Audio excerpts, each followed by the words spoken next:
Welcome the students of class 6. Welcome everyone to our e-learning class.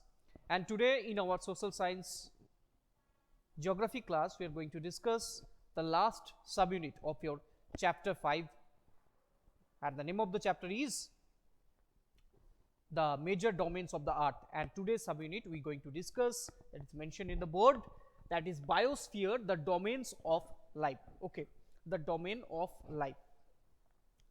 So, what is biosphere? You have to know first that the biosphere is a narrow zone of contact between the air, land, and water, and in this zone, the life also emerge, and that's why it is called the domain of life.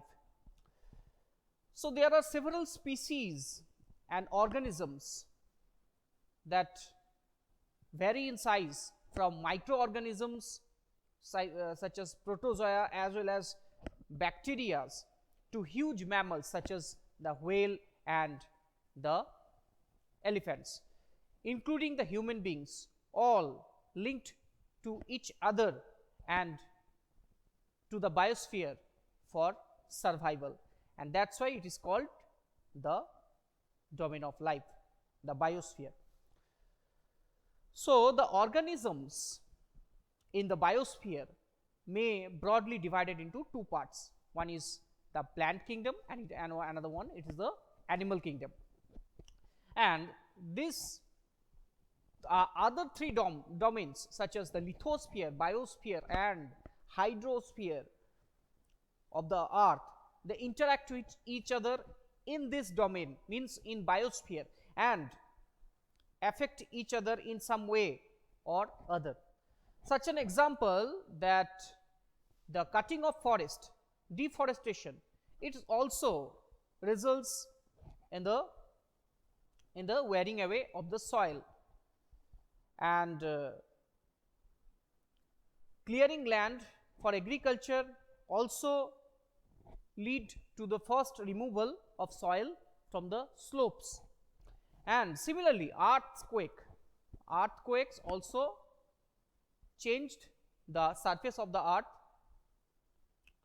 and like earthquake, there are other natural calamities also changed the major domain of the earth such as lithosphere. Okay, and such an example, hydrosphere also changed by some natural calamities such as tsunami, that in 2004 tsunami, some major islands of Andaman Nicobar archipelagos were submerged.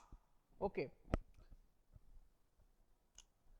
and also what happened, that these things also discharge of water materials, waste materials into lakes, rivers, and makes the water unsuitable for human use, such as in the time of flood.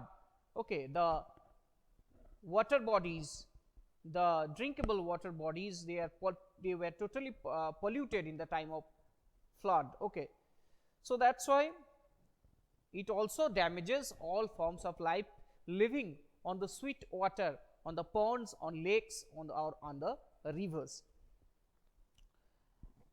And in the other ways, such as the emission of industries, the thermal power industries and the motor vehicles, they also released some pollutants and poisonous gases which were very harmful to our health and for the biosphere, such as carbon monoxide, sulfur dioxide or SO2, as well as the carbon dioxide or CO2. Okay.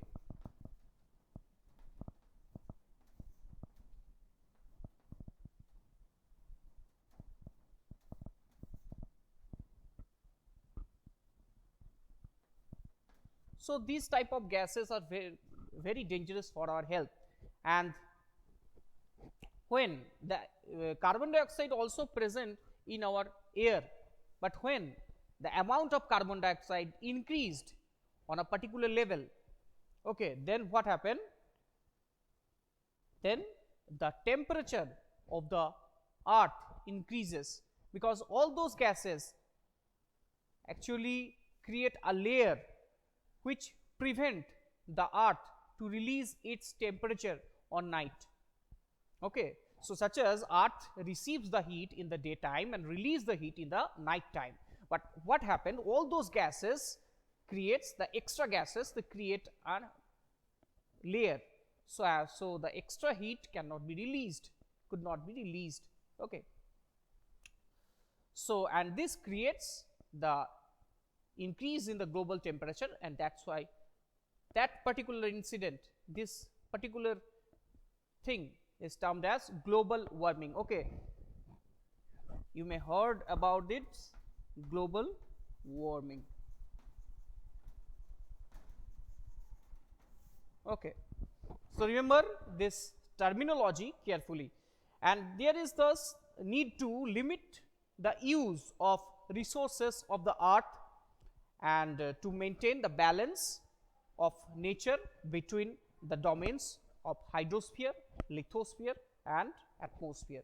Okay, only then the life exists in our earth, otherwise it will be like the like the other planets such as Mars, Jupiter, etc. So thank you students, that's all from today's class. Okay, so next class we will going for the question and answer from the chapter 5. So thank you for watching, goodbye.